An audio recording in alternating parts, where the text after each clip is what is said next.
ನಮಸ್ಕಾರ ಎಲ್ರಿಗೂ. ಇವತ್ತು ನಿರ್ಜಲ ಏಕಾದಶಿ. ಈ ಏಕಾದಶಿ ಅತ್ಯಂತ ಶಕ್ತಿಶಾಲಿಯಾದದ್ದು ಮತ್ತು ಈ ಏಕಾದಶಿಯನ್ನು ಮಹಾಭಾರತ ಕಾಲದ ಭೀಮಸೇನ ಮಹಾರಾಜರು ಕೂಡ ಆಚರಿಸಿದ್ರು. ಈ ಶಕ್ತಿಶಾಲಿ ಏಕಾದಶಿಯಂದು ನಾವು ಶ್ರೀ ವಿಷ್ಣುದೇವರ ಒಂದು ಅದ್ಭುತ ಹಾಗೂ ಶಕ್ತಿಶಾಲಿ ಮಂತ್ರವನ್ನು ಕೇಳುವ. ಈ ಮಂತ್ರವನ್ನು ಶ್ರೀ ವಿಷ್ಣು ಧರ್ಮೋತ್ತರ ಪುರಾಣದಿಂದ ತೆಗೆದುಕೊಂಡಿರುವುದು ಮತ್ತು ಈ ಮಂತ್ರವನ್ನು ಪುಲಸ್ತ್ಯ ಮುನಿಗಳು ಬರೆದಿರುವುದು. ಈ ಮಂತ್ರದ ಹೆಸರು ಅಪಾಮಾರ್ಜನ ಮಂತ್ರ. ಅಪಾಮಾರ್ಜನ ಪದದ ಅರ್ಥವನ್ನು ಮುಂದೆ ಹೇಳ್ತೇನೆ. ಈ ಮಂತ್ರವನ್ನು ಇವತ್ತು ಪೂರ್ತಿ 108 ಬಾರಿ ಬೆಳಿಗ್ಗೆ, ಸಂಜೆ ಹಾಗೂ ನಾಳೆ ಬೆಳಿಗ್ಗೆ ಭಕ್ತಿಯಿಂದ ಕೇಳಿದ್ರೆ ಎಲ್ಲ 24 ಏಕಾದಶಿ ವೃತಾಚರಣೆ ಮಾಡಿದ ಫಲಪ್ರಾಪ್ತಿಯಾಗ್ತದೆ.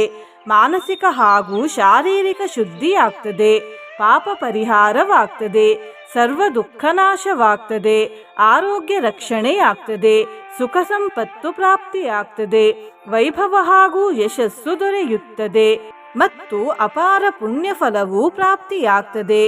ಈ ಮಂತ್ರವನ್ನು ಪ್ರತಿದಿನ ಭಕ್ತಿಯಿಂದ 108 ಬಾರಿ ಕೇಳಿದ್ರೆ ಜೀವನ ಪೂರ್ತಿ ಗ್ರಹ ಅಂದರೆ ನವಗ್ರಹ ದೋಷಗಳು ಕಾಡುವುದಿಲ್ಲ. ಈಗ ಅಪಾಮಾರ್ಜನ ಪದದ ಅರ್ಥವನ್ನು ತಿಳ್ಕೊಳ್ಳುವ. ಅಪಾಮಾರ್ಜನ ಶಬ್ದದಲ್ಲಿ 2 ಪದಗಳಿವೆ, ಅಪ ಮತ್ತು ಮಾರ್ಜನ. ಅಪ ಅಂದರೆ ದೂರ ಮಾಡುವುದು ಮತ್ತು ಮಾರ್ಜನ ಅಂದರೆ ಶುದ್ಧ ಮಾಡುವುದು. ಒಟ್ಟಾರೆ ಹೇಳುವುದಾದ್ರೆ ಅಪಾಮಾರ್ಜನ ಪದದ ಅರ್ಥ ಶುದ್ಧಿ ಮಾಡುವುದು ಎಂದು. ನಿನ್ನೆ ನಾನು ಕೇಳಿದ ಪ್ರಶ್ನೆ, ದತ್ತಾತ್ರೇಯ ಹೆಸರು ಎಷ್ಟು ಪದಗಳಿಂದ ಆಗಿರುವುದು ಎಂದು. ಈ ಪ್ರಶ್ನೆಗೆ ಸರಿ ಉತ್ತರ B2. ಸರಿ ಉತ್ತರ ಕೊಟ್ಟವರಲ್ಲಿ ಒಬ್ಬರ ಹೆಸರು ವಾಸುದೇವ್ ನಾಯಕ್. ವಾಸುದೇವ್ ಅವರೇ ಭಕ್ತಿ ಮಾಡುವುದನ್ನು ಬಿಡಬೇಡಿ ಅಂತ ಹೇಳ್ತಾ ಇವತ್ತಿನ ಪ್ರಶ್ನೆಯನ್ನು ನೋಡುವ. ಶ್ರೀ ವಿಷ್ಣು ಸಹಸ್ರನಾಮದಲ್ಲಿ ಶ್ರೀ ವಿಷ್ಣು ದೇವರ ಎಷ್ಟು ಹೆಸರುಗಳಿವೆ? A 1000, B 1005, C 1008, D 1110. ಈ ಪ್ರಶ್ನೆಗೆ ಸರಿ ಉತ್ತರ ಕೊಟ್ಟವರಲ್ಲಿ ಒಬ್ಬರ ಹೆಸರನ್ನು ನಾಳಿನ ವಿಡಿಯೋದಲ್ಲಿ ಹೇಳ್ತೇನೆ. ಬನ್ನಿ ಈಗ ಈ ಶಕ್ತಿಶಾಲಿ ನಿರ್ಜಲ ಏಕಾದಶಿ ಮಂತ್ರವನ್ನು 108 ಬಾರಿ ಭಕ್ತಿಯಿಂದ ಕೇಳುವ. ಅದಕ್ಕಿಂತ ಮುಂಚೆ ಓಂ ಶ್ರೀ ವಿಷ್ಣುವೇ ನಮಃ ಎಂದು ಕಮೆಂಟ್ ಮಾಡಿ. ಚಾನಲಿಗೆ ಹೊಸಬ್ರಾಗಿದ್ರೆ ಚಾನಲನ್ನು ಸಬ್ಸ್ಕ್ರೈಬ್ ಮಾಡಿ, ಹತ್ರ ಇರುವ ಬೆಲ್ ಬಟನ್ ಪ್ರೆಸ್ ಮಾಡಿ, ಆಲ್ ಅನ್ನುವ ಆಪ್ಷನ್ ಅನ್ನು ಸೆಲೆಕ್ಟ್ ಮಾಡಿ. ಸರ್ವ ದುಃಖ ಶಮಸ್ತಸ್ಯ ಸಾಮ್ಯಾಸ್ತಸ್ಯ ಸದಾಗ್ರಹಃ ದೇವಾನಾಮ ಪ್ರದೃಶ್ಯೋಸೌ ತುಷ್ಟೋ ಯಸ್ಯ ಜನಾರ್ದನಃ ಅರೋಗಾಃ ಸುಖಿನೋ ಭೋಗಾನ್ ಭೋಕ್ತಾರೋ ಮುನಿಸತ್ತಮಾ. ಸರ್ವ ದುಃಖ ಶಮಸ್ತಸ್ಯ ಸಾಮ್ಯಾಸ್ತಸ್ಯ ಸದಾಗ್ರಹಃ ದೇವಾನಾಮ ಪ್ರದೃಶ್ಯೋಸೌ ತುಷ್ಟೋ ಯಸ್ಯ ಜನಾರ್ದನಃ ಅರೋಗಾಃ ಸುಖಿನೋ ಭೋಗಾನ್ ಭೋಕ್ತಾರೋ ಮುನಿಸತ್ತಮಾ. ಸರ್ವ ದುಃಖ ಶಮಸ್ತಸ್ಯ ಸಾಮ್ಯಾಸ್ತಸ್ಯ ಸದಾಗ್ರಹಃ ದೇವಾನಾಮ ಪ್ರದೃಶ್ಯೋಸೌ ತುಷ್ಟೋ ಯಸ್ಯ ಜನಾರ್ದನಃ ಅರೋಗಾಃ ಸುಖಿನೋ ಭೋಗಾನ್ ಭೋಕ್ತಾರೋ ಮುನಿಸತ್ತಮಾ. ಸರ್ವ ದುಃಖ ಶಮಸ್ತಸ್ಯ ಸಾಮ್ಯಾಸ್ತಸ್ಯ ಸದಾಗ್ರಹಃ ದೇವಾನಾಮ ಪ್ರದೃಶ್ಯೋಸೌ ತುಷ್ಟೋ ಯಸ್ಯ ಜನಾರ್ದನಃ ಅರೋಗಾಃ ಸುಖಿನೋ ಭೋಗಾನ್ ಭೋಕ್ತಾರೋ ಮುನಿಸತ್ತಮಾ. ಸರ್ವ ದುಃಖ ಶಮಸ್ತಸ್ಯ ಸಾಮ್ಯಾಸ್ತಸ್ಯ ಸದಾಗ್ರಹಃ ದೇವಾನಾಮ ಪ್ರದೃಶ್ಯೋಸೌ ತುಷ್ಟೋ ಯಸ್ಯ ಜನಾರ್ದನಃ ಅರೋಗಾಃ ಸುಖಿನೋ ಭೋಗಾನ್ ಭೋಕ್ತಾರೋ ಮುನಿಸತ್ತಮಾ. ಸರ್ವ ದುಃಖ ಶಮಸ್ತಸ್ಯ ಸಾಮ್ಯಾಸ್ತಸ್ಯ ಸದಾಗ್ರಹಃ ದೇವಾನಾಮ ಪ್ರದೃಶ್ಯೋಸೌ ತುಷ್ಟೋ ಯಸ್ಯ ಜನಾರ್ದನಃ ಅರೋಗಾಃ ಸುಖಿನೋ ಭೋಗಾನ್ ಭೋಕ್ತಾರೋ ಮುನಿಸತ್ತಮಾ. ಸರ್ವ ದುಃಖ ಶಮಸ್ತಸ್ಯ ಸಾಮ್ಯಾಸ್ತಸ್ಯ ಸದಾಗ್ರಹಃ ದೇವಾನಾಮ ಪ್ರದೃಶ್ಯೋಸೌ ತುಷ್ಟೋ ಯಸ್ಯ ಜನಾರ್ದನಃ ಅರೋಗಾಃ ಸುಖಿನೋ ಭೋಗಾನ್ ಭೋಕ್ತಾರೋ ಮುನಿಸತ್ತಮಾ. सर्वदुःखशमस्तस्य साम्यास्तस्य सदाग्रहः देवानामप्रदृश्योऽसौ तुष्टो यस्य जनार्दनः अरोगाः सुखिनो भोगान् भोक्तारो मुनिसत्तमा सर्वदुःखशमस्तस्य साम्यास्तस्य सदाग्रहः देवानामप्रदृश्योऽसौ तुष्टो यस्य जनार्दनः अरोगाः सुखिनो भोगान् भोक्तारो मुनिसत्तमा सर्वदुःखशमस्तस्य साम्यास्तस्य सदाग्रहः देवानामप्रदृश्योऽसौ तुष्टो यस्य जनार्दनः अरोगाः सुखिनो भोगान् भोक्तारो मुनिसत्तमा सर्वदुःखशमस्तस्य साम्यास्तस्य सदाग्रहः देवानामप्रदृश्योऽसौ तुष्टो यस्य जनार्दनः अरोगाः सुखिनो भोगान् भोक्तारो मुनिसत्तमा सर्वदुःखशमस्तस्य साम्यास्तस्य सदाग्रहः देवानामप्रदृश्योऽसौ तुष्टो यस्य जनार्दनः अरोगाः सुखिनो भोगान् भोक्तारो मुनिसत्तमा सर्वदुःखशमस्तस्य साम्यास्तस्य सदाग्रहः देवानामप्रदृश्योऽसौ तुष्टो यस्य जनार्दनः अरोगाः सुखिनो भोगान् भोक्तारो मुनिसत्तमा सर्वदुःखशमस्तस्य साम्यास्तस्य सदाग्रहः देवानामप्रदृश्योऽसौ तुष्टो यस्य जनार्दनः अरोगाः सुखिनो भोगान् भोक्तारो मुनिसत्तमा सर्वदुःखशमस्तस्य साम्यास्तस्य सदाग्रहः देवानामप्रदृश्योऽसौ तुष्टो यस्य जनार्दनः अरोगाः सुखिनो भोगान् भोक्तारो मुनिसत्तमा सर्वदुःखशमस्तस्य साम्यास्तस्य सदाग्रहः देवानामप्रदृश्योऽसौ तुष्टो यस्य जनार्दनः अरोगाः सुखिनो भोगान् भोक्तारो मुनिसत्तमा सर्वदुःखशमस्तस्य साम्यास्तस्य सदाग्रहः देवानामप्रदृश्योऽसौ तुष्टो यस्य जनार्दनः अरोगाः सुखिनो भोगान् भोक्तारो मुनिसत्तमा सर्वदुःखशमस्तस्य साम्यास्तस्य सदाग्रहः देवानामप्रदृश्योऽसौ तुष्टो यस्य जनार्दनः अरोगाः सुखिनो भोगान् भोक्तारो मुनिसत्तमा सर्वदुःखशमस्तस्य साम्यास्तस्य सदाग्रहः देवानामप्रदृश्योऽसौ तुष्टो यस्य जनार्दनः अरोगाः सुखिनो भोगान् भोक्तारो मुनिसत्तमा सर्वदुःखशमस्तस्य साम्यास्तस्य सदाग्रहः देवानामप्रदृश्योऽसौ तुष्टो यस्य जनार्दनः अरोगाः सुखिनो भोगान् भोक्तारो मुनिसत्तमा सर्वदुःखशमस्तस्य साम्यास्तस्य सदाग्रहः देवानामप्रदृश्योऽसौ तुष्टो यस्य जनार्दनः अरोगाः सुखिनो भोगान् भोक्तारो मुनिसत्तमा सर्वदुःखशमस्तस्य साम्यास्तस्य सदाग्रहः देवानामप्रदृश्योऽसौ तुष्टो यस्य जनार्दनः अरोगाः सुखिनो भोगान् भोक्तारो मुनिसत्तमा सर्वदुःखशमस्तस्य साम्यास्तस्य सदाग्रहः देवानामप्रदृश्योऽसौ तुष्टो यस्य जनार्दनः अरोगाः सुखिनो भोगान् भोक्तारो मुनिसत्तमा सर्वदुःखशमस्तस्य साम्यास्तस्य सदाग्रहः देवानामप्रदृश्योऽसौ तुष्टो यस्य जनार्दनः अरोगाः सुखिनो भोगान् भोक्तारो मुनिसत्तमा सर्वदुःखशमस्तस्य साम्यास्तस्य सदाग्रहः देवानामप्रदृश्योऽसौ तुष्टो यस्य जनार्दनः अरोगाः सुखिनो भोगान् भोक्तारो मुनिसत्तमा सर्वदुःखशमस्तस्य साम्यास्तस्य सदाग्रहः देवानामप्रदृश्योऽसौ तुष्टो यस्य जनार्दनः अरोगाः सुखिनो भोगान् भोक्तारो मुनिसत्तमा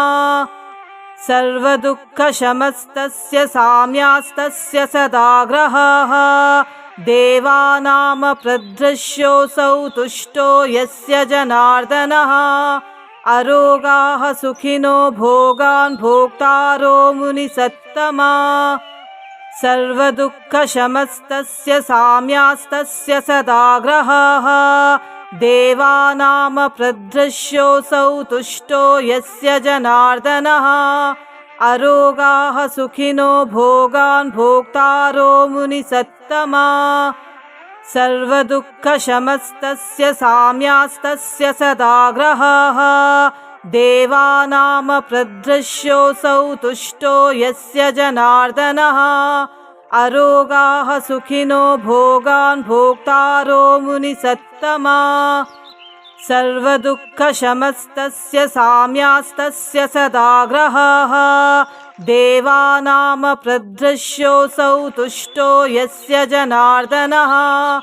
अरोगाः सुखिनो भोगान् भोक्तारो मुनिसत्तमा सर्वदुःखशमस्तस्य साम्यास्तस्य सदाग्रहः देवानामप्रदृश्योऽसौ तुष्टो यस्य जनार्दनः अरोगाः सुखिनो भोगान् भोक्तारो मुनिसत्तमा सर्वदुःखशमस्तस्य साम्यास्तस्य सदाग्रहः देवानामप्रदृश्योऽसौ तुष्टो यस्य जनार्दनः अरोगाः सुखिनो भोगान् भोक्तारो मुनिसत्तमा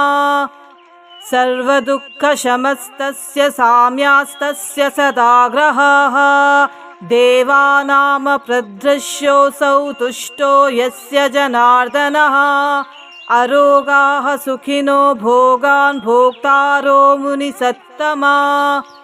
सर्वदुःखशमस्तस्य साम्यास्तस्य सदाग्रहः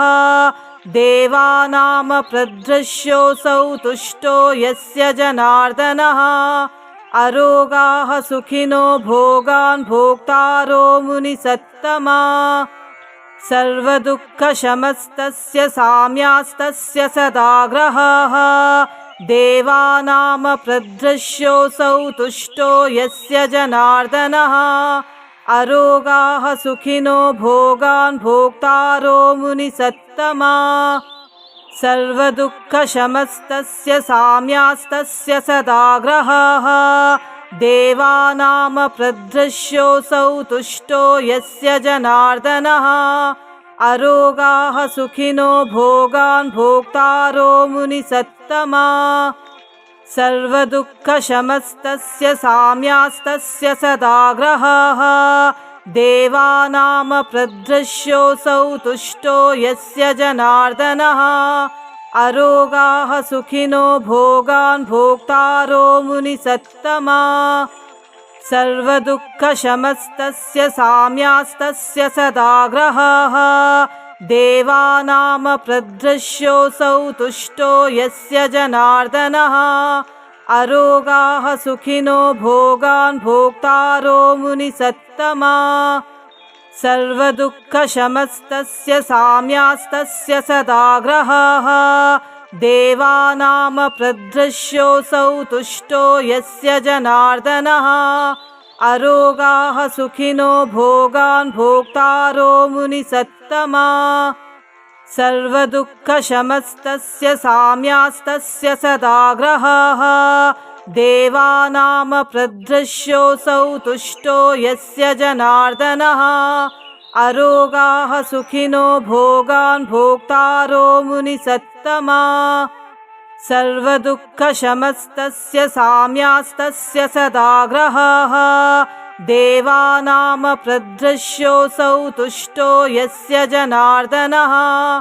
अरोगाः सुखिनो भोगान् भोक्तारो मुनिसत्तमा सर्वदुःखशमस्तस्य साम्यास्तस्य सदाग्रहाः देवानामप्रदृश्योऽसौ तुष्टो यस्य जनार्दनः अरोगाः सुखिनो भोगान् भोक्तारो मुनिसत्तमा सर्वदुःखशमस्तस्य साम्यास्तस्य सदाग्रहाः देवानामप्रदृश्योऽसौ तुष्टो यस्य जनार्दनः अरोगाः सुखिनो भोगान् भोक्तारो मुनिसत्तमा सर्वदुःखशमस्तस्य साम्यास्तस्य सदाग्रहाः देवानामप्रदृश्योऽसौ तुष्टो यस्य जनार्दनः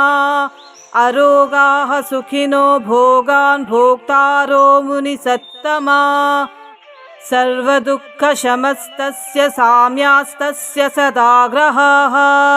देवानामप्रदृश्योऽसौ तुष्टो यस्य जनार्दनः अरोगाः सुखिनो भोगान् भोक्तारो मुनिसत्तमा सर्वदुःखशमस्तस्य साम्यास्तस्य सदाग्रहाः देवानामप्रदृश्योऽसौ तुष्टो यस्य जनार्दनः अरोगाः सुखिनो भोगान् भोक्तारो मुनिसत्तमा सर्वदुःखशमस्तस्य साम्यास्तस्य सदाग्रहाः देवानामप्रदृश्योऽसौ तुष्टो यस्य जनार्दनः अरोगाः सुखिनो भोगान् भोक्तारो मुनिसत्तमा सर्वदुःखशमस्तस्य साम्यास्तस्य सदाग्रहाः देवानामप्रदृश्योऽसौ तुष्टो यस्य जनार्दनः अरोगाः सुखिनो भोगान् भोक्तारो मुनिसत्तमा सर्वदुःखशमस्तस्य साम्यास्तस्य सदाग्रहाः देवानामप्रदृश्योऽसौ तुष्टो यस्य जनार्दनः अरोगाः सुखिनो भोगान् भोक्तारो मुनिसत्तमा सर्वदुःखशमस्तस्य साम्यास्तस्य सदाग्रहाः देवानामप्रदृश्योऽसौ तुष्टो यस्य जनार्दनः अरोगाः सुखिनो भोगान् भोक्तारो मुनिसत्तमा सर्वदुःखशमस्तस्य साम्यास्तस्य सदाग्रहाः देवानामप्रदृश्योऽसौ तुष्टो यस्य जनार्दनः अरोगाः सुखिनो भोगान् भोक्तारो मुनिसत्तमा सर्वदुःखशमस्तस्य साम्यास्तस्य सदाग्रहाः देवानामप्रदृश्योऽसौ तुष्टो यस्य जनार्दनः अरोगाः सुखिनो भोगान् भोक्तारो मुनिसत्तमा सर्वदुःखशमस्तस्य साम्यास्तस्य सदाग्रहाः देवानामप्रदृश्योऽसौ तुष्टो यस्य जनार्दनः अरोगाः सुखिनो भोगान् भोक्तारो मुनिसत्तमा सर्वदुःखशमस्तस्य साम्यास्तस्य सदाग्रहाः देवानामप्रदृश्योऽसौ तुष्टो यस्य जनार्दनः अरोगाः सुखिनो भोगान् भोक्तारो मुनिसत्तमा सर्वदुःखशमस्तस्य साम्यास्तस्य सदाग्रहाः देवानामप्रदृश्योऽसौ तुष्टो यस्य जनार्दनः अरोगाः सुखिनो भोगान् भोक्तारो मुनिसत्तमा सर्वदुःखशमस्तस्य साम्यास्तस्य सदाग्रहाः देवानामप्रदृश्योऽसौ तुष्टो यस्य जनार्दनः अरोगाः सुखिनो भोगान् भोक्तारो मुनिसत्तमा सर्वदुःखशमस्तस्य साम्यास्तस्य सदाग्रहाः देवानामप्रदृश्योऽसौ तुष्टो यस्य जनार्दनः अरोगाः सुखिनो भोगान् भोक्तारो मुनिसत्तमा सर्वदुःखशमस्तस्य साम्यास्तस्य सदाग्रहाः देवानामप्रदृश्योऽसौ तुष्टो यस्य जनार्दनः अरोगाः सुखिनो भोगान् भोक्तारो मुनिसत्तमा सर्वदुःखशमस्तस्य साम्यास्तस्य सदाग्रहाः देवानामप्रदृश्योऽसौ तुष्टो यस्य जनार्दनः अरोगाः सुखिनो भोगान् भोक्तारो मुनिसत्तमा सर्वदुःखशमस्तस्य साम्यास्तस्य सदाग्रहाः देवानामप्रदृश्योऽसौ तुष्टो यस्य जनार्दनः अरोगाः सुखिनो भोगान् भोक्तारो मुनिसत्तमा सर्वदुःखशमस्तस्य साम्यास्तस्य सदाग्रहाः देवानामप्रदृश्योऽसौ तुष्टो यस्य जनार्दनः अरोगाः सुखिनो भोगान् भोक्तारो मुनिसत्तमा सर्वदुःखशमस्तस्य साम्यास्तस्य सदाग्रहाः देवानामप्रदृश्योऽसौ तुष्टो यस्य जनार्दनः अरोगाः सुखिनो भोगान् भोक्तारो मुनिसत्तमा सर्वदुःखशमस्तस्य साम्यास्तस्य सदाग्रहाः देवानामप्रदृश्योऽसौ तुष्टो यस्य जनार्दनः अरोगाः सुखिनो भोगान् भोक्तारो मुनिसत्तमा सर्वदुःखशमस्तस्य साम्यास्तस्य सदाग्रहाः देवानामप्रदृश्योऽसौ तुष्टो यस्य जनार्दनः अरोगाः सुखिनो भोगान् भोक्तारो मुनिसत्तमा सर्वदुःखशमस्तस्य साम्यास्तस्य सदाग्रहाः देवानामप्रदृश्योऽसौ तुष्टो यस्य जनार्दनः अरोगाः सुखिनो भोगान् भोक्तारो मुनिसत्तमा सर्वदुःखशमस्तस्य साम्यास्तस्य सदाग्रहाः देवानामप्रदृश्योऽसौ तुष्टो यस्य जनार्दनः अरोगाः सुखिनो भोगान् भोक्तारो मुनिसत्तमा सर्वदुःखशमस्तस्य साम्यास्तस्य सदाग्रहाः देवानामप्रदृश्योऽसौ तुष्टो यस्य जनार्दनः अरोगाः सुखिनो भोगान् भोक्तारो मुनिसत्तमा सर्वदुःखशमस्तस्य साम्यास्तस्य सदाग्रहाः देवानामप्रदृश्योऽसौ तुष्टो यस्य जनार्दनः अरोगाः सुखिनो भोगान् भोक्तारो मुनिसत्तमा सर्वदुःखशमस्तस्य साम्यास्तस्य सदाग्रहाः देवानामप्रदृश्योऽसौ तुष्टो यस्य जनार्दनः अरोगाः सुखिनो भोगान् भोक्तारो मुनिसत्तमा सर्वदुःखशमस्तस्य साम्यास्तस्य सदाग्रहाः देवानामप्रदृश्योऽसौ तुष्टो यस्य जनार्दनः अरोगाः सुखिनो भोगान् भोक्तारो मुनिसत्तमा सर्वदुःखशमस्तस्य साम्यास्तस्य सदाग्रहाः देवानामप्रदृश्योऽसौ तुष्टो यस्य जनार्दनः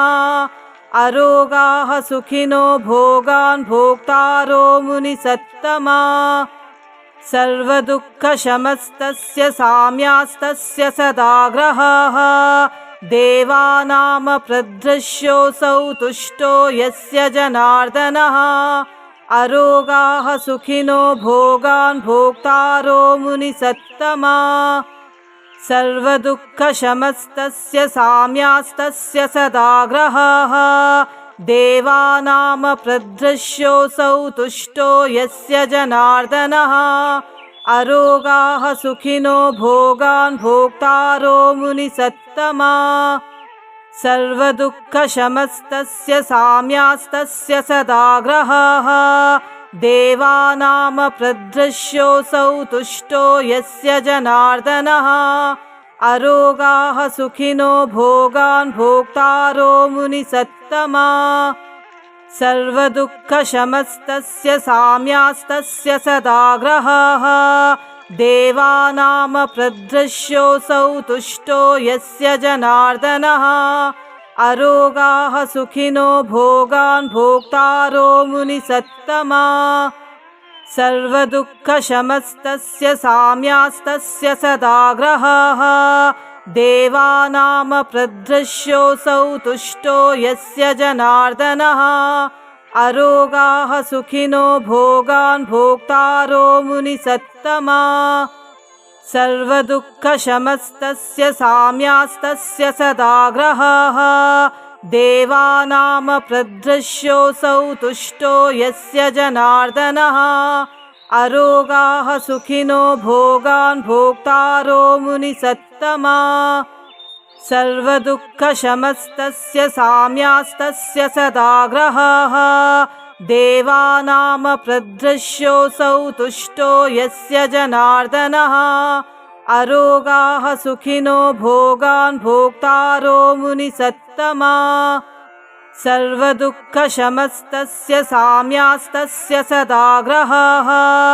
देवानामप्रदृश्योऽसौ तुष्टो यस्य जनार्दनः अरोगाः सुखिनो भोगान् भोक्तारो मुनिसत्तमा सर्वदुःखशमस्तस्य साम्यास्तस्य सदाग्रहः देवानामप्रदृश्योऽसौ तुष्टो यस्य जनार्दनः अरोगाः सुखिनो भोगान् भोक्तारो मुनिसत्तमा सर्वदुःखशमस्तस्य साम्यास्तस्य सदाग्रहः देवानामप्रदृश्योऽसौ तुष्टो यस्य जनार्दनः अरोगाः सुखिनो भोगान् भोक्तारो मुनिसत्तमा सर्वदुःखशमस्तस्य साम्यास्तस्य सदाग्रहः देवानामप्रदृश्योऽसौ तुष्टो यस्य जनार्दनः अरोगाः सुखिनो भोगान् भोक्तारो मुनिसत्तमा सर्वदुःखशमस्तस्य साम्यास्तस्य सदाग्रहः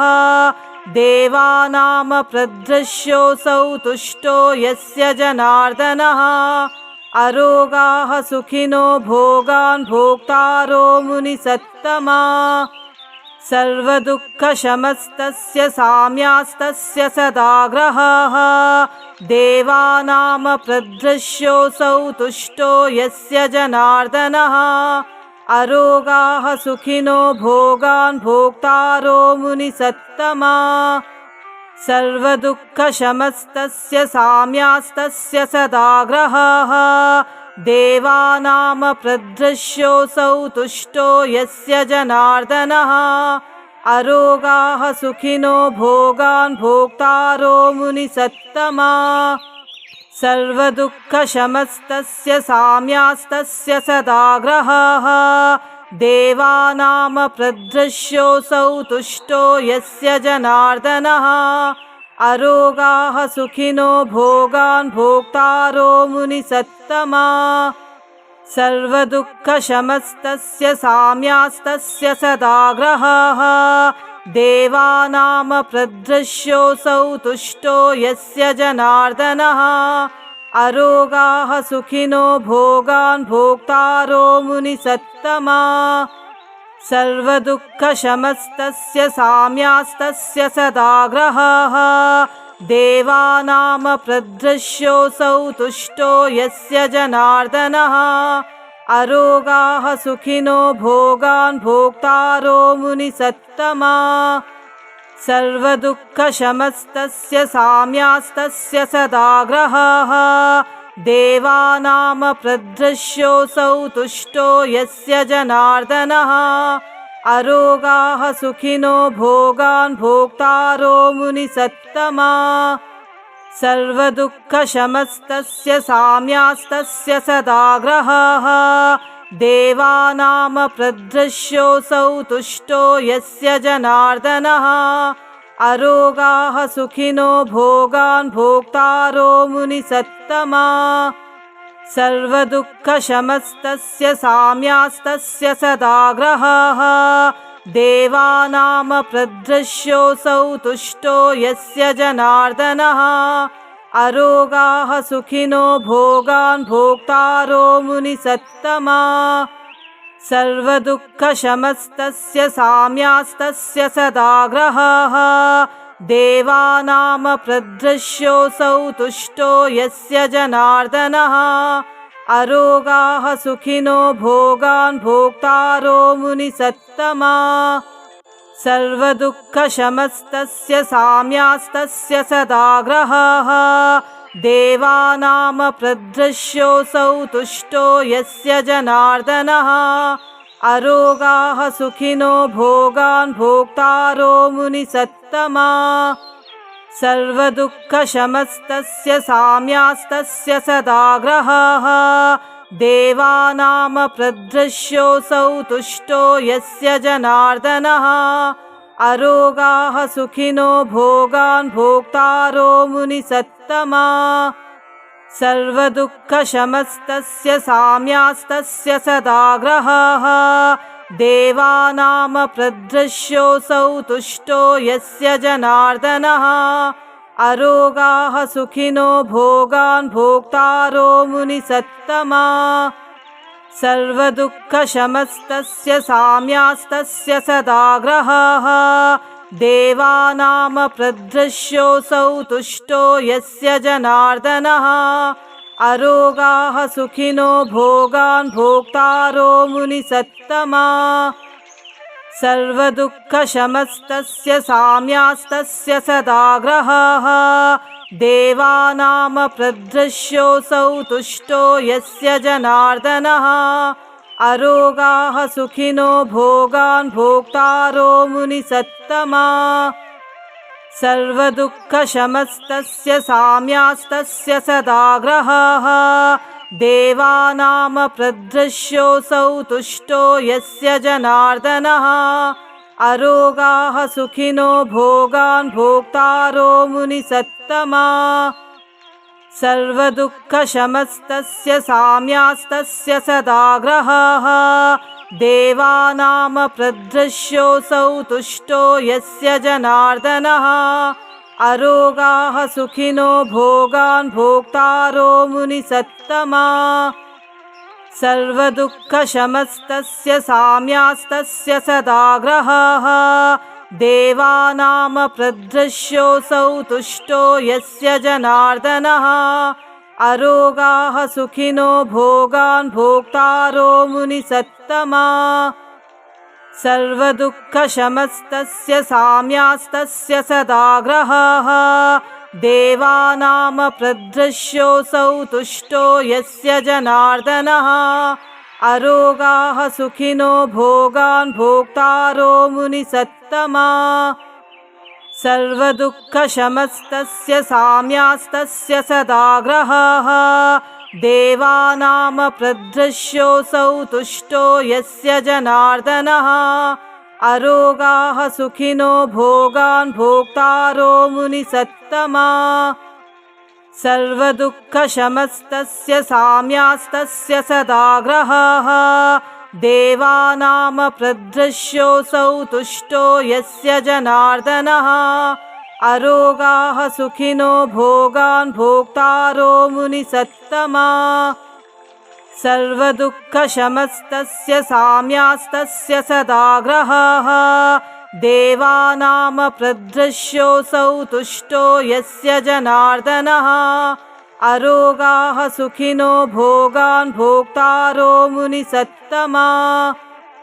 सर्वदुःखशमस्तस्य साम्यास्तस्य सदाग्रहाः देवानामप्रदृश्योऽसौ तुष्टो यस्य जनार्दनः अरोगाः सुखिनो भोगान् भोक्तारो मुनिसत्तमा सर्वदुःखशमस्तस्य साम्यास्तस्य सदाग्रहाः देवानामप्रदृश्योऽसौ तुष्टो यस्य जनार्दनः अरोगाः सुखिनो भोगान् भोक्तारो मुनिसत्तमा सर्वदुःखशमस्तस्य साम्यास्तस्य सदाग्रहाः देवानामप्रदृश्योऽसौ तुष्टो यस्य जनार्दनः अरोगाः सुखिनो भोगान् भोक्तारो मुनिसत्तमा सर्वदुःखशमस्तस्य साम्यास्तस्य सदाग्रहाः देवानामप्रदृश्योऽसौ तुष्टो यस्य जनार्दनः अरोगाः सुखिनो भोगान् भोक्तारो मुनिसत्तमा।